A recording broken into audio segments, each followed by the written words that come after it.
Good morning, welcome to news analysis. నేను జ్యోత్స్న. డిస్కషన్లోకి వెళ్లే కన్నా ముందు వివిధ పత్రికల్లో వచ్చిన వార్తా కథనాలను ఒకసారి చూద్దాం. తెలంగాణ వార్తా పేపర్స్ చూసినట్లయితే ముందుగా ఈనాడు.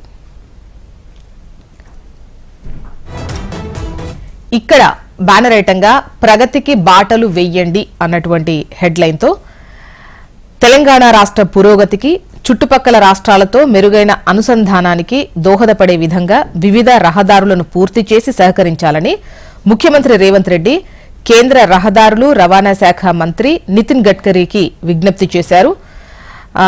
RRR దక్షిణ భాగాన్ని జాతీయ రహదారిగా ప్రకటించాలని, హైదరాబాద్ విజయవాడ జాతీయ రహదారిని 6 వరుసలుగా విస్తరించాలని కోరారు. సో ఈ వార్తను ప్రగతికి బాటలు వెయ్యండి అన్నటువంటి హెడ్లైన్తో కథనాన్ని ఈనాడు ప్రచురించింది. ఈ దక్షిణ RRR ను జాతీయ రహదారిగా ప్రకటించాలి, హైదరాబాద్ కొత్తగూడెం మార్గాన్ని పూర్తి చేయండి, 1617 కిలోమీటర్ల రహదారులను ఉన్నతీకరించాలి, కేంద్ర మంత్రి నితిన్ గడ్కరీకి సీఎం రేవంత్ రెడ్డి విజ్ఞప్తి.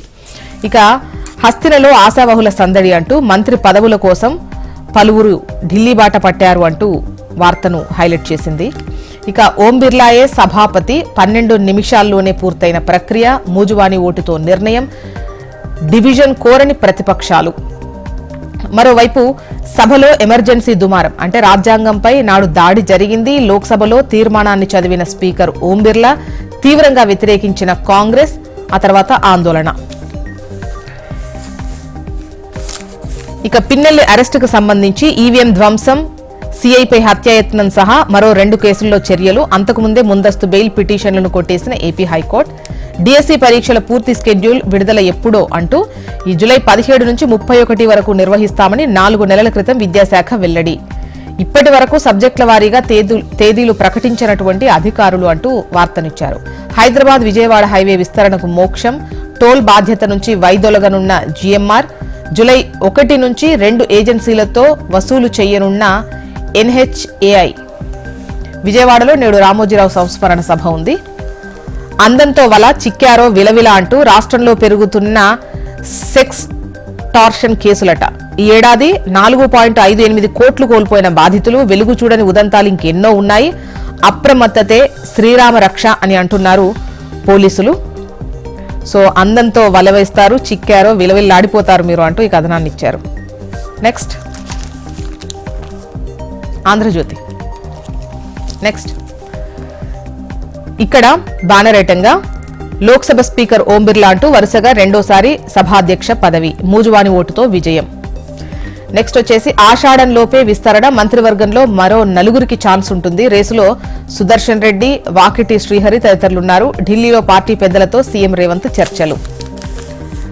ఇక RRR దక్షిణ భాగాన్ని జాతీయ రహదారిగా ప్రకటించండి అంటూ దానికి ఏడాది ప్రణాళికలో నిధులు మంజూరు చెయ్యండి అని కేంద్ర మంత్రి నితిన్ గడ్కరీకి ముఖ్యమంత్రి రేవంత్ విజ్ఞప్తి. కదలరు మెదలరు అంటే సగం మంది భారతీయులు వ్యాయామం చెయ్యట్లేదు అంటూ ఈ వార్తనిచ్చారు. కదలరు మెదలరు అన్నటువంటి లైన్తో శారీరక శ్రమ లేని వారు 49.4% అంట. పురుషుల కంటే మహిళలే ఎక్కువ ఉన్నారట. ఇలా అయితే దేశంలో 2030 నాటికి 60% మంది శారీరక నిర్భరులవుతారు అంటూ వార్తనిచ్చారు. దీర్ఘకాలిక వ్యాధుల బారిన పడతారు, ప్రపంచ ఆరోగ్య సంస్థ హెచ్చరిస్తోంది. 6 నెలల్లో అన్ని తారుమారవుతాయి అంటూ పరేషాన్ కావద్దు పార్టీ నాయకులతో కేసీఆర్. ఎట్టకేలకు పిన్నెల్లి అరెస్ట్ అంటూ ఒక వార్తను. చిరుతను తప్పించబోయి కారు బోల్తా పడి భార్య మృతి చెందింది. నిజామాబాద్ జిల్లా మోపాల్లో ఈ దుర్ఘటన జరిగింది. మహిళలకు రుణ బీమా అంటూ స్వయం సహాయక సంఘాలకు మాత్రమే. ప్రస్తుతం సంఘంలో మహిళ మరణిస్తే రుణం చెల్లింపు బాధ్యత కుటుంబానిది లేదా గ్రూపుది. ఇకపై బీమా కంపెనీది. అదనంగా కుటుంబానికి సొమ్ము. త్వరలోనే బీమా కంపెనీతో సర్కార్ ఒప్పందం. నెక్స్ట్ నమస్తే తెలంగాణ చూద్దాం. ఇక్కడ కేసీఆర్ నివాసానికి ప్రజల తాకిడి అంటూ నిత్యం పార్టీ కార్యకర్తలు, అభిమానుల సందర్శన. ప్రతి ఒక్కరిని ఆప్యాయంగా పలకరిస్తున్న జననేత. చేర్చుకోవడాలు ఆగవు, తర్వాత మీ ఇష్టం. కాంగ్రెస్ ఎమ్మెల్సీ జీవన్ రెడ్డికి ఢిల్లీలో జలకంట. కలిసింది కాంగ్రెస్ ఇన్ఛార్జ్ దీపాదాస్ మాత్రమే. అపాయింట్మెంట్ ఇవ్వని సోనియా, రాహుల్. ఏదైనా ఉంటే సీఎంతో మాట్లాడుకోండన్న కేసీ. కాంగ్రెస్ పార్టీలో ఫిరాయింపులొల్లి, పాంచన్యాయ సూత్రాలకు విరుద్ధంగా సొంత పార్టీ నాయకుల నుంచే విమర్శలు. అనర్హత వేటు వెయ్యాల్సిందే. పోచారం సంజయ్ని అనర్హుడిగా ప్రకటించాలి. స్పీకర్కు మాజీ మంత్రి జగదీష్ రెడ్డి డిమాండ్. నిరుద్యోగుల యుద్ధబేరి అంటూ సీఎం ఇంటి ముట్టడి ఉద్రిక్తం, సర్కారుపై గురుకుల అభ్యర్థుల ఫైర్. సీఎం ఆర్డరే క్యాన్సిల్, అనర్హులంటూ పోస్టింగ్ ఇవ్వని గురుకుల సొసైటీ.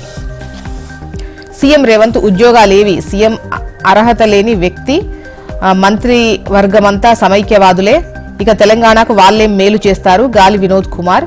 కోదండరాం, ఆకునూరి, తీన్మార్ మల్లన్న మాట్లాడరెందుకు, నిరుద్యోగుల జేసీ రౌండ్ టేబుల్ సమావేశంలో వక్తలు. సిటీకి నీటి కటకట అంటూ వరుణుడిపైనే జలమండలి ఆశలు, కృష్ణా గోదావరి జలాల తరలింపు సంక్లిష్టం. నెక్స్ట్ వెలుగు చూద్దాం. వరుసగా రెండోసారి లోక్సభ స్పీకర్గా ఓం బిర్లా, వాయిస్ ఓట్ ద్వారా ఎన్నికైన బీజేపీ ఎంపీ 18వ లోక్సభ స్పీకర్గా బాధ్యతలు. ఇక కీలక నియామకాల్లో రాహుల్ ముద్ర, లోక్సభలో ప్రతిపక్ష నేతగా స్పీకర్ గుర్తింపు. ప్రభుత్వానికి ఇవ్వాల్సిన బియ్యం ఎక్కడ, మీరివ్వకపోతే బరాబర్ రెవెన్యూ రికవరీ యాక్ట్ పెడతారు, రైస్ మిల్లర్ల తీరుపై హైకోర్టు ఆగ్రహం. కేబినెట్ బెర్తులపై ఉత్కంఠ, హైకమాండ్కు 4 పేర్లతో సీఎం రేవంత్ లిస్ట్. మరో 2 పేర్లను ప్రపోజ్ చేసిన భట్టి వెంకట్రెడ్డి, క్లారిటీతో రావాలని హైకమాండ్ సూచన. రాబోయే 4 నెలల్లో రైతుల చేతికి 43,000 కోట్లట, ఫస్ట్ టార్గెట్ రుణమాఫీ, నిధుల సమీకరణ స్పీడప్. ఎఫ్ఆర్బీఎం పరిధిలో 10,000 కోట్ల మేర అప్పు. రుతుపవనాలు వీక్, బంగాళాఖాతంలో కనిపించని అనుకూల పరిస్థితులు, అల్పపీడనం ఏర్పడితే రాష్ట్రాల్లో వర్షాలు పడే ఛాన్స్ ఉంటుంది. జూలైలో సాధారణం కన్నా ఎక్కువ వర్షాలుంటాయన్న ఐఎండీ. ఎగువన కర్ణాటక, మహారాష్ట్రల్లో వర్షాలు లేక ఇంకా స్టార్ట్ కాని వరద, రాష్ట్రంలో 5 రోజులు మోస్తారు నుంచి భారీ వర్షాలు. ఏపీ వార్తా విశేషాల్లోకి వెళ్దాం. పిన్నెల్లి అరెస్టుకు సంబంధించిన వార్తను ప్రముఖంగా ఇస్తూ ఇదే బ్యానర్ ఐటంగా ఈనాడు ప్రచురించింది. ఈవీఎం ధ్వంసం, సీఐపై హత్యాయత్నం, మరో 2 కేసుల్లో చర్యలు అంటూ ఈ వార్తనిచ్చారు. అంతకుముందే ముందస్తు బెయిల్ పిటిషన్ను హైకోర్టు కొట్టేసింది. బెయిల్ ఇస్తే దర్యాప్తుపై ప్రభావం చూపుతుందని వెల్లడించింది. ఇక ఓం బిర్లాయే సభాపతి అంటూ 12 నిమిషాల్లోనే నిన్న ఎన్నిక పూర్తయిన విషయం మనకు తెలిసిందే. మూజువాని ఓటుతో ఈ నిర్ణయం తీసుకున్నారు. ప్రతిపక్షాలు డివిజన్ కోరలేదు. సభాపతికి ఎన్నికలు ఈ 48 ఏళ్లలో ఇదే తొలిసారి అని చెప్పొచ్చు. రాజకీయ ప్రేరేపిత రౌడీ షీట్లు ఎత్తేయండి, రాష్ట్రంలో నేరాల శాతం 0గా ఉండాలి, అధికారులు వేగంగా సమర్థంగా పనిచేయాలి. కుప్పంలో అధికారులతో నిర్వహించిన సమావేశంలో సీఎం చంద్రబాబు అంటూ ఈ వార్తనిచ్చారు. నెక్స్ట్ ఆంధ్రజ్యోతి. కదలరు మెదలరు అంటూ శారీరక శ్రమ లేకుండా 49.4% మంది భారతీయులున్నారు అంటూ ఈ వార్తనిచ్చారు. అంటే సగం మంది భారతీయులు వ్యాయామం చెయ్యట్లేదు అంటూ ఓ కథనాన్ని ప్రచురించారు. ఇలా అయితే దీర్ఘకాలిక సమస్యలు వచ్చేటువంటి అవకాశం ఉంది అంటూ ఈ కథనాన్ని ఇచ్చారు. ఇక 1861 కోట్లు అవుట్, విలువలు గల నేత, విశ్వసనీయత మేత. ఎన్నికల ఏడాదిలో అవుట్ సోర్సింగ్ వ్యయం 2,861 కోట్లు, 18 నుంచి 19తో పోలిస్తే ఇది 3 రెట్లు ఎక్కువట. ఎట్టకేలకు పిన్నెల్లి అరెస్ట్, ఈవీఎం ధ్వంసం, హత్యాయత్నం కేసుల్లో అదుపులోకి. మనమంతా ఒక్కటే, సమస్యలుంటే నాతో చెప్పండి, లోక్సభలో చర్చల్లో పాల్గొనండి, టీడీపీ ఎంపీలకు ప్రధాని సూచన. అరగంట భేటీ, సరదా సంభాషణ. లోక్సభ స్పీకర్ ఎన్నిక తర్వాత మోదీని కలిసి సత్కరించిన ఎంపీలు. అక్రమ తవ్వకాలు నిజమే అంటూ ఇసుకపై సుప్రీం ఆదేశాలు బేఖాతరు. నెక్స్ట్ సాక్షి. సచివాలయాలతో సమున్నత సేవలు, 2019లో ఆంధ్రప్రదేశ్ ప్రభుత్వం తెచ్చిన వ్యవస్థ ఓ అద్భుతం అంటూ ఈ వార్తను సాక్షి హైలైట్ చేసింది. పాలనలో వైఎస్ జగన్ వినూత్న ఒరవడిపై నీతి ఆయోగ్, ప్రపంచ బ్యాంక్ సదస్సులో నిపుణుల ప్రశంసలివి అంటూ ఈ వార్తను హైలైట్ చేశారు. స్పీకర్గా ఓం బిర్లా, విపక్ష అభ్యర్థి సురేష్ పై విజయం, మూజువాని ఓటుతో ఎన్నిక. పిన్నెల్లి అరెస్టుకు సంబంధించిన వార్తను కూడా ఇక్కడ హైలైట్ చేశారు. క్వారీలపై కూటమి నేతల జులుం, రాష్ట్ర వ్యాప్తంగా క్వారీల్లో స్తంభించిన తవ్వకాలు.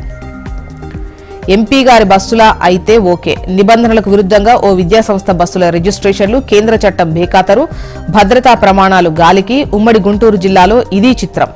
ఎంపీ గారి బస్సుల అయితే ఓకే అంటూ చట్టాన్ని బేఖాతరు చేస్తే నిబంధనలకు విరుద్ధంగా రిజిస్ట్రేషన్లు జరుగుతున్నాయంటూ ఈ కథనాన్ని ఇచ్చారు. మొత్తానికి ఇవి ఇవాళ వివిధ పత్రికల్లో వచ్చినటువంటి వార్త.